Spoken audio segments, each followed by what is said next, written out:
So the aim of our Centre for Surgical Research here in Bristol is to establish high quality evidence that's relevant to patients, to surgeons and to the NHS.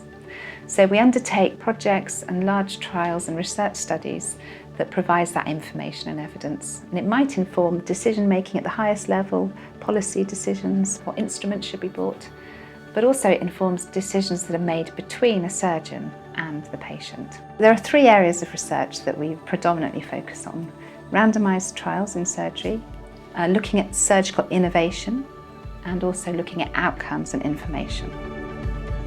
What happens after a trial has been done?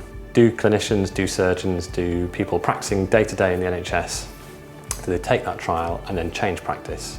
Or does it sit on the shelf somewhere and people continuing doing what they have always done? If we all collaborate and we share our ideas, share our resources, the ultimate research and the ultimate benefit for patients will be all the better.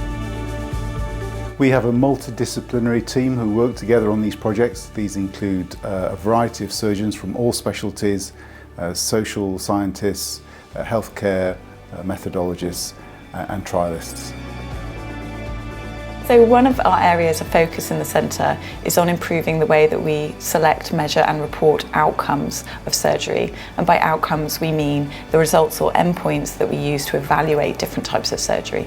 We're also really heavily invested in involving patients and members of the public in our research to ensure that the findings of our studies are as meaningful and patient-focused as possible. Different surgeons do different things on different days in different ways, and it makes it almost impossible to know what exactly has been done. And so what we've been trying to do is to open the black box that is the operating theatre and really try to understand exactly what it is that's going on, and through that improve the quality assurance of surgical interventions in trials, but more than that also improve standards of surgery in general practice, and that's got massive implications in the way that we train the next generation of surgeons as well. Traditionally, surgical trials did not report or measure outcomes that really matter to patients. And with collaborators around the country, we have developed a concept called core information sets, which define that information that is most important to surgeons and patients for discussion before a given operation. So in our centre we're doing some research that's really looking at how to introduce new procedures safely.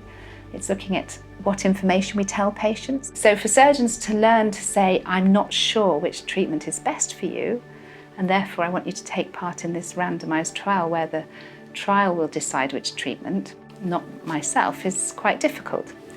So we've worked out ways of teaching surgeons and training surgeons to be confidently uncertain, and so they can confidently recruit patients into trials.